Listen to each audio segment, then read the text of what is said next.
Olá, olá, meu nome é Heloísa Freitas, juntamente com Denise Argemi, fazemos parte do Planeta Digital.help. Próximo mês, junho de 2020, nós faremos um ano já de existência. Nesse um ano foram intensos, foram com palestras, foram com apresentações, direcionadas também para grupos específicos, alguns trabalhos, e muita coisa boa ainda está por vir ainda para 2020. Aguardem que muitas novidades vocês vão gostar. Mas o principal objetivo do Planeta Digital é a inclusão da mulher no mundo digital, né? Que a gente percebe que nós temos ainda um longo caminho para percorrer. Como também o nosso objetivo é levar informações de tecnologia e de inovação para esse grupo e para muitos outros grupos que se vejam necessários. Hoje nós faremos a quarta conversa virtual e a nossa convidada é Camila Leal, que é da parte da advocacia do Rio Grande do Sul. Com você, Denise. Então, complementando o que a Heloísa falou, o nosso objetivo dentro da inclusão da mulher no mundo virtual é principalmente que sirva de instrumento para capacitação no mercado de trabalho, para que a mulher chegue a uma independência financeira. Então, a nossa convidada de hoje, então, para a quarta conversa virtual, é a Camila Feoli. A Camila Feoli concluiu a Faculdade de Direito da Fundação da Escola Superior do Ministério Público em 2014. Esteve coordenadora do Grupo de Trabalho Ações Solidárias da Comissão da Mulher Advogada do Rio Grande do Sul. É especialista em Direito Público, também pela Fundação do Ministério Público.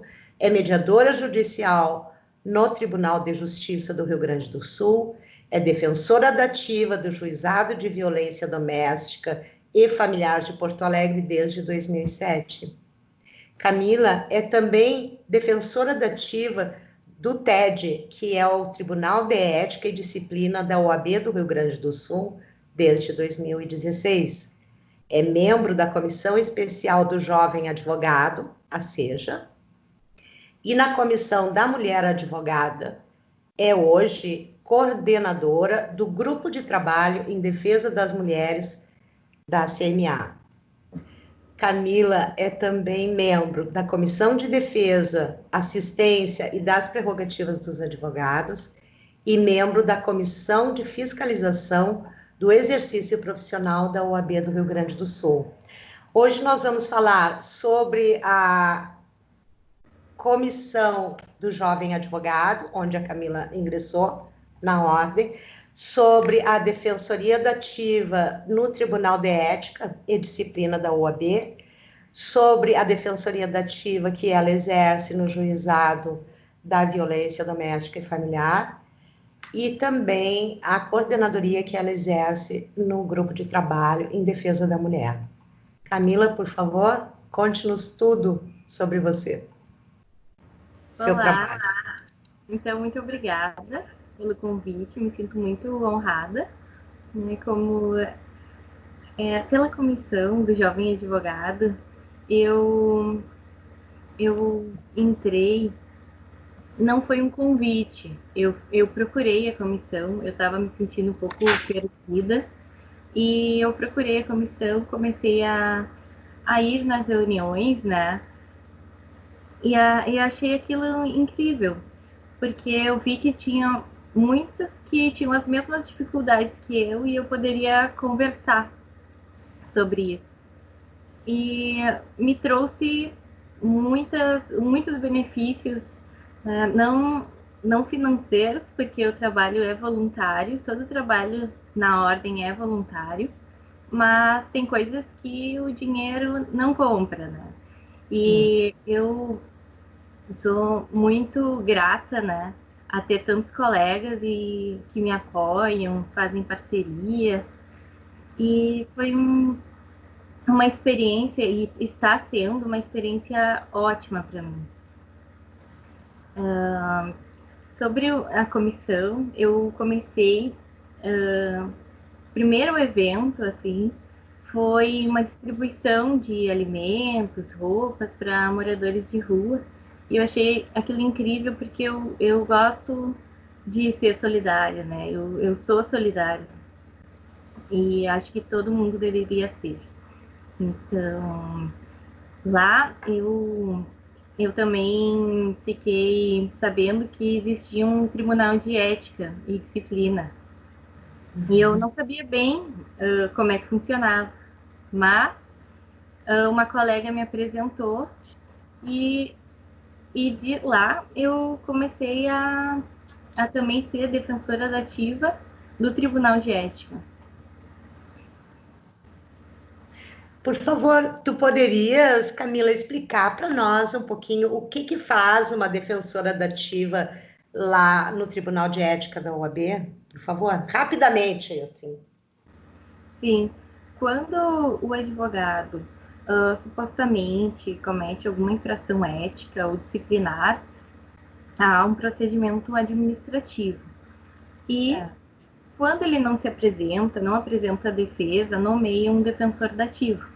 E é esse o trabalho que eu faço a defesa quando o advogado não se apresenta ou não é localizado. Ah, quer dizer que se ele se apresenta, ele não precisa de um defensor, é isso? No Tribunal de Ética? Às vezes ele é localizado e não apresenta a defesa. Daí, nesse caso, nomeia um defensor, porque todo mundo tem direito à defesa. Claro. Ou também tem o caso dele não ser localizado, daí também nomeia um defensor, porque o cadastro, né, da ordem tem que estar atualizado, porque todas as notificações que a ordem faz vai para aquele cadastro. Né? Então, é sempre bom deixar o cadastro atualizado, com endereço, número de telefone, porque caso a ordem, não só para o tribunal, né? Mas caso a ordem precise contatar o advogado, ela vai usar aquele cadastro. Certo. E aí tu defende o advogado e depois esse tribunal julga a infração, a suposta infração cometida, e aí o tribunal decide o que acontece. Bom, tem várias penalidades, né? Pode haver uma censura de uma propaganda irregular, né? Pode haver uma suspensão também desse advogado por determinado tempo, ou até mesmo a exclusão, né? A exclusão do quadro da Ordem dos Advogados. Então, a pessoa não vai poder mais exercer a advocacia. É grave, então, a coisa. Vai desde uma infração simples até a uma mais grave, que pode, então, fazer com que o colega seja expulso da ordem, é isso? Tá certo. Eu passarei, então, para a Heloísa. Dá uma conversada conosco sobre essa defensoria dativa que tem dentro do juizado da violência. Como é que funciona? Como é que tu chegaste a atuar ali dentro? Como é que tu entrou? Como é que funciona? O que ela faz? Para a gente ter uma ideia assim do todo. Dá uma olhada para nós. Eu vou começar assim do princípio. Eu tive contato com a violência doméstica, né? Pela faculdade. Quando eu entrei na faculdade, decidi que eu ia fazer um estágio. E o meu primeiro estágio foi num cartório do Juizado de Violência Doméstica de Porto Alegre. E lá eu não conhecia essa realidade, que é tão presente na vida de muitas mulheres, muitas famílias, né, no caso, porque atinge toda a família. Lá eu descobri, né, que a gente ainda precisa avançar muito. Assim, um dos casos que eu me lembro, assim, era uma mulher que ele tinha jogado óleo quente nela e ela foi direto lá no juizado. Não tinha ido nem no hospital ainda, nem fazer boletim, e eu fui a primeira pessoa a atender ela e eu era uma estagiária, né? Eu achei aquilo chocante, né? E eu peguei e na hora, assim, tinha um inspetor de polícia que ia lá para entregar, fazer algumas...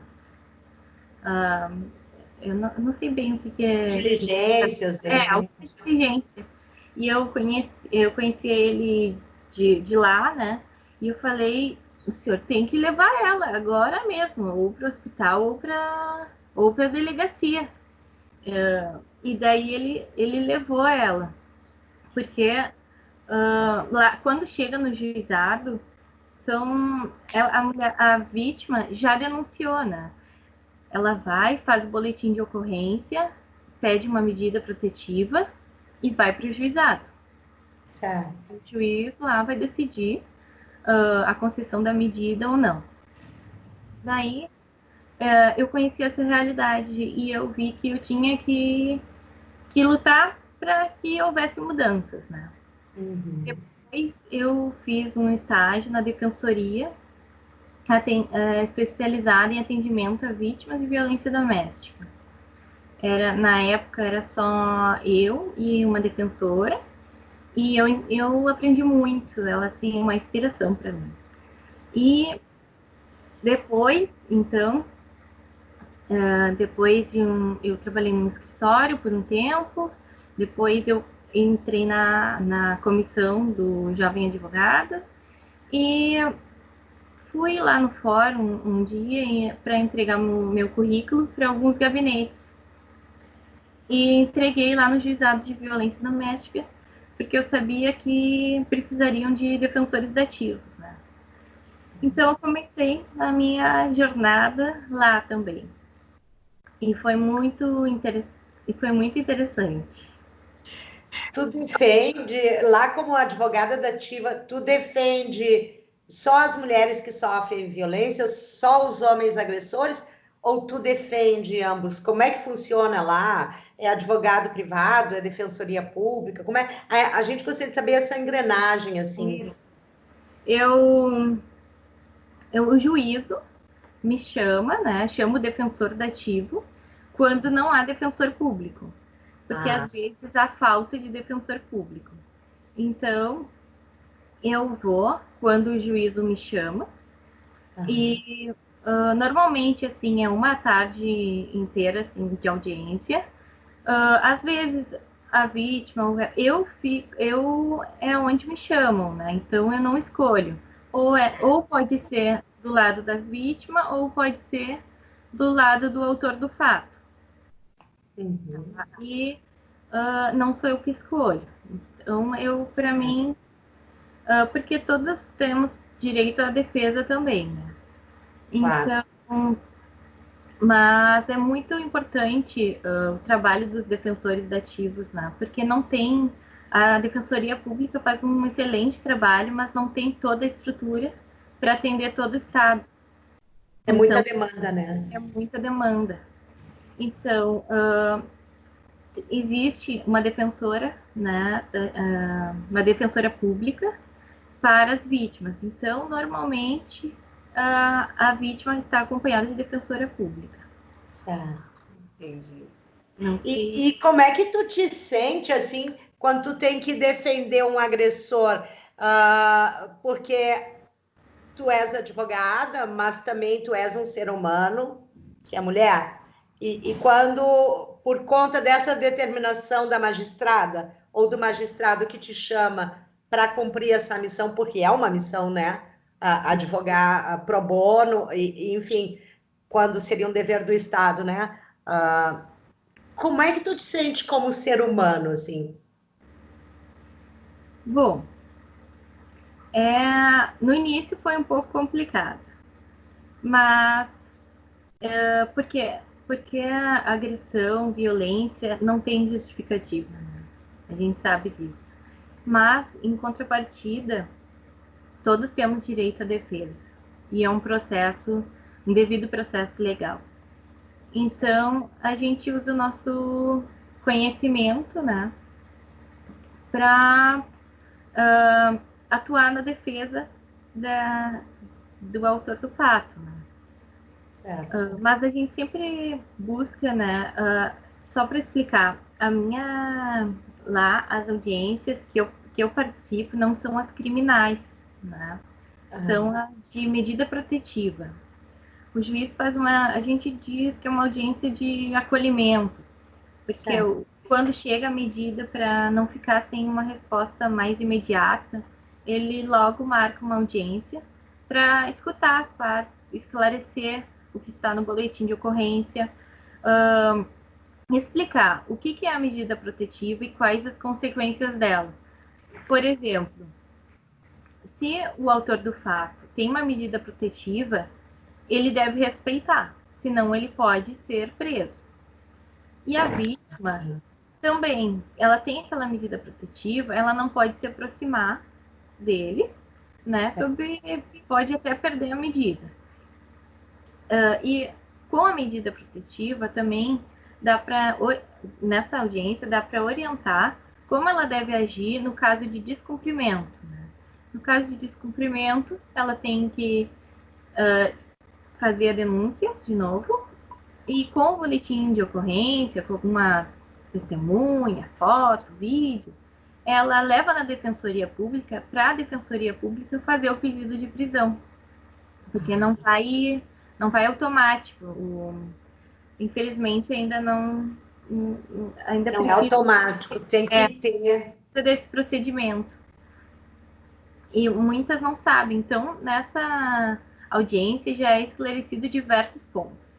E além disso, o que a gente procura fazer também é sempre dialogar. Eu sempre tenho uma escuta ativa para tentar achar alguma solução naquele momento. A gente pode fazer acordos, porque a Lei Maria da Penha é uma lei muito ampla. Sim. E a gente pode fazer ali naquela audiência acordos provisórios de visitação, guarda, somente não fazemos a partilha dos bens, mas já muitos motivos são por causa dos filhos, visitação, guarda e alimentos também, né? E deixa eu te perguntar, e se o autor do fato não for nessa audiência, na primeira audiência? O que acontece com ele? Com ele não aconteceria nada. Só eu vou estar ali representando ele, no caso. Mesmo na ausência dele? Mesmo na ausência dele. Porque assim, ele pode ter sido intimado e não ir, né?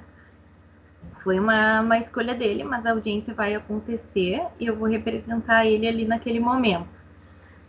Não tem nenhuma punição, porque é a primeira audiência sobre a medida, né? Então, mas ele vai estar intimado. Se ele descumprir a medida, ele pode ser preso. Entendi. Então, mesmo que ele não vá, ele é obrigado a cumprir, porque senão ocorre tudo aquilo que tu falaste. A mulher agredida tem que ir novamente na delegacia, pegar o boletim de ocorrência, levar até a Defensoria Pública, para que a Defensoria peticione e solicite novamente não uma outra medida, e sim a prisão, é isso? Entendemos bem? Sim. É isso. Perfeito. E também é sempre bom que nessa audiência também a gente pode esclarecer quais são as formas de violência, né? Porque às vezes ele também chega lá e fala, nunca agredi fisicamente ela, né? E lá a gente explica que a agressão não é só física, a agressão é psicológica, moral, patrimonial, quando ele faz ameaças que vai tirar a convivência dela com os filhos, né? Isso é uma agressão, né? Uma agressão verbal, mas é uma agressão, é uma forma de violência. E isso já enseja uma medida protetiva, porque a vítima, ela tem, a palavra dela tem valor, tem um valor maior. A lei e a jurisprudência, né, são majoritárias quanto a isso. Posso fazer uma outra pergunta? Com a alteração do artigo 22 da Lei Maria da Penha, então agora ficam instituídos esses grupos reflexivos, que nós sabemos que aqui no Rio Grande do Sul já acontece no juizado onde tu militas. Mas qual é o apoio para a mulher? Existe no juizado um apoio psicológico, um grupo também para as mulheres nesse sentido? Também existe. Muitas vezes, antes da audiência também, já tem um acompanhamento psicológico. Eu não sei, é um convênio com o governo e faculdades, e tem esse apoio psicológico. Também, na própria audiência, tanto para o autor, tanto para a vítima, podem ser feitos acompanhamentos psicológicos. Tem um assistente social, tem toda uma equipe multidisciplinar. E Isso. também tem os grupos de acolhimento, né? Os grupos para as mulheres, grupo de acolhimento das mulheres. Também tem. É isso que a gente queria saber. Então, ali também tem um grupo para acolher essas mulheres psicologicamente agredidas também. Aqui em Porto Alegre tem uma estrutura bem boa, claro, que sempre a gente pode evoluir, mas aqui tem assistente social, tem psicólogo, tem os grupos, tanto reflexivo como de acolhimento às mulheres. E é muito importante, né? Porque é tudo uma construção cultural, né? Sim. Nós sabemos que tem, eu não sei se ainda continua lá, a Ivete Vargas, não é? Que me parece que faz parte. Né? Nós queremos ver se proximamente conseguimos convidar algumas dessas pessoas, desses profissionais que atuam ali no acolhimento e no grupo reflexivo, para que nos expliquem um pouco melhor isso num segundo momento. Muito esclarecedora. A tua fala está esclarecendo uma série de dúvidas que muitos de nós temos, e as mulheres, principalmente, não sabem o que fazer. Está ficando muito bom, está muito claro. Obrigada, Camila. É verdade. Me diga uma outra coisa, assim, tu participa do grupo de trabalho, né, da Comissão da Mulher Advogada ali de Porto Alegre. Tu pode falar, assim, dos projetos, porque agora a gente está vivendo uma época, assim, de isolamento, uma época de reflexão, e que a gente tem que se preparar para o que vai vir, né, que é uma incógnita, mas a gente tem que estar muito bem preparado. E eu queria saber, assim, como é que estão os projetos? O que esse grupo de trabalho prevê para pós-Covid-19? Então, hoje eu estou coordenadora, né, do grupo de trabalho em defesa das mulheres da Comissão da Mulher Advogada. E os nossos projetos sempre visam conscientizar a sociedade sobre os direitos das mulheres, né, sobre violência doméstica. Então, a gente tem alguns projetos que são, eu chamo Blitz, porque a gente reúne algumas advogadas e advogados também para ir conversar com a sociedade, informar os direitos, né? Nós fizemos uma cartilha, né, a cartilha de violência, informando as formas, onde a vítima deve denunciar, né? Então, a gente quer dar informação para que elas saibam que também não estão sozinhas, e também saber os seus direitos é uma forma de empoderar também. Porque a gente tem vários níveis na sociedade, né? E é difícil chegar em cada cantinho, né, da sociedade, às vezes, né? Nós temos um projeto também que está em construção, que seria uma sala de acolhimento dentro da própria ordem. A gente não vai fazer atendimento jurídico, somente visa acolher a vítima e informar quais os serviços estão disponíveis para ela, né? Mas ainda falta também fazer uma capacitação para advogadas, né, que queiram, membros da Comissão da Mulher Advogada que queiram fazer esse acolhimento, né? Vai ser feito por uma advogada e uma psicóloga.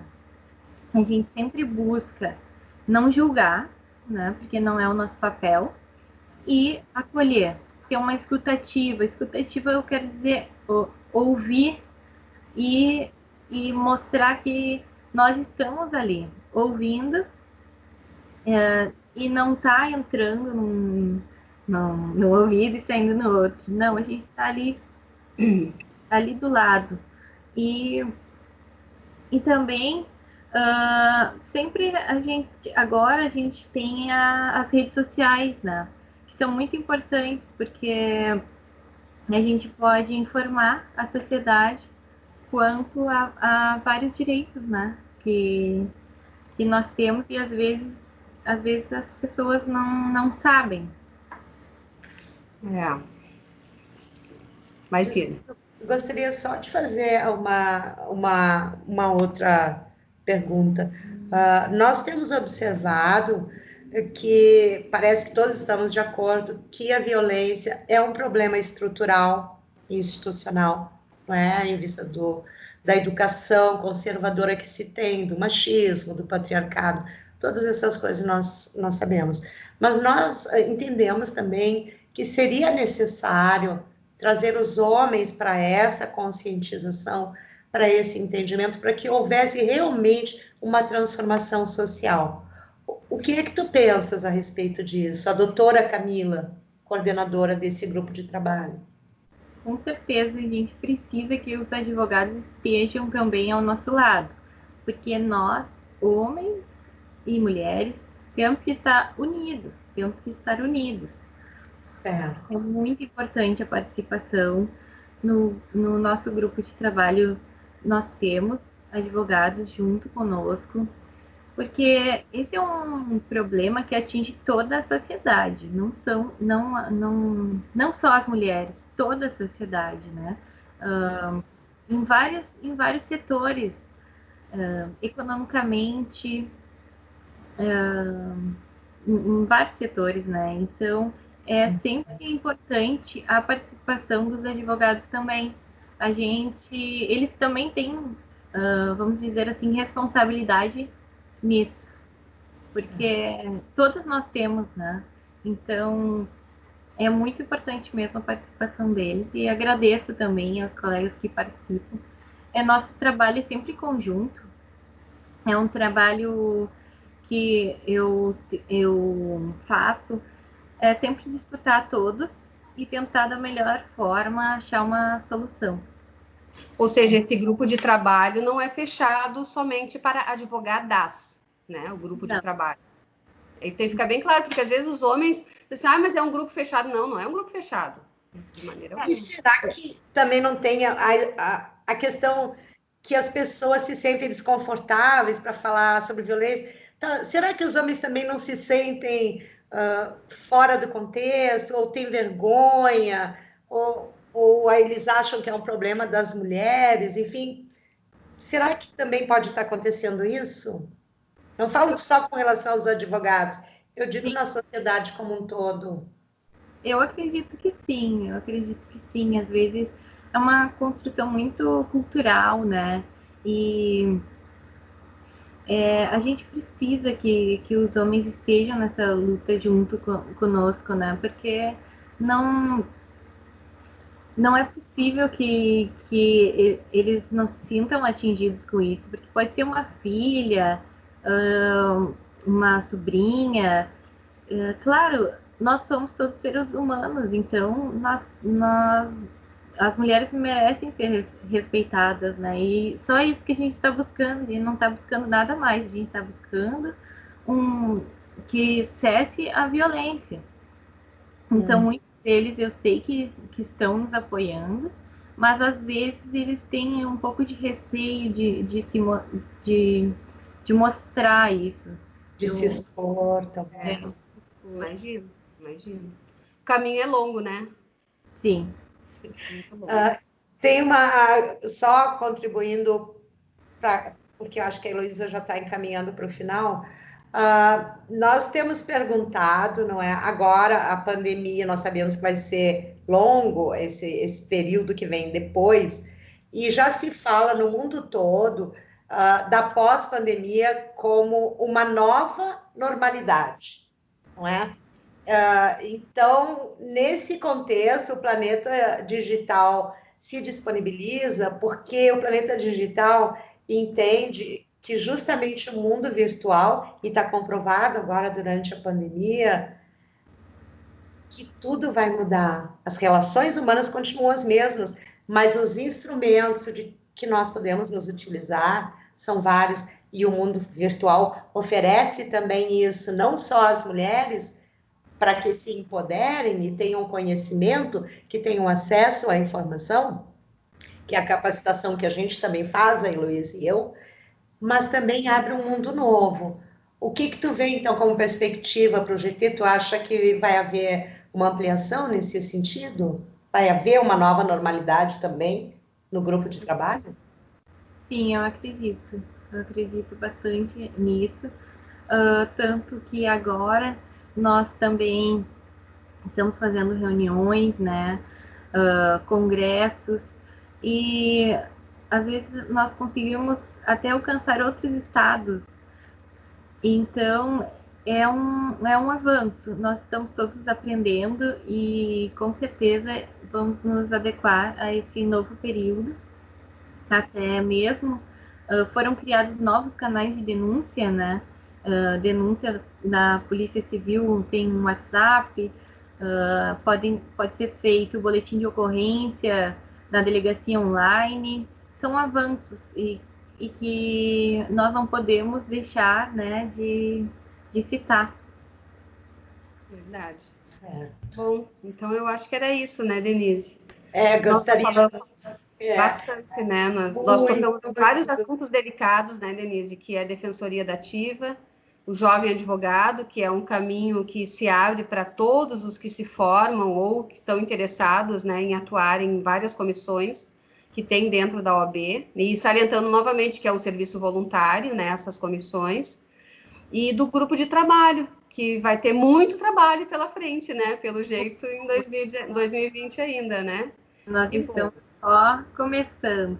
Verdade. Então, nós agradecemos muito, a Heloísa e eu, em nome do Planeta Digital, a presença da doutora Camila Feoli Leal. Foi uma contribuição muito boa, muito grande para o esclarecimento da população. Muito obrigada. Eu que agradeço. Muito obrigada, Camila. Obrigada mesmo. Então tá, pessoal. Nós vamos colocar esse vídeo nas nossas redes sociais, Instagram, Facebook e YouTube. Qualquer dúvida também estaremos lá disponíveis para prontamente atendê-los nos esclarecimentos, ok? Muito obrigada para vocês. Tudo de bom aí. Obrigada. Obrigada, bom dia. Bom dia.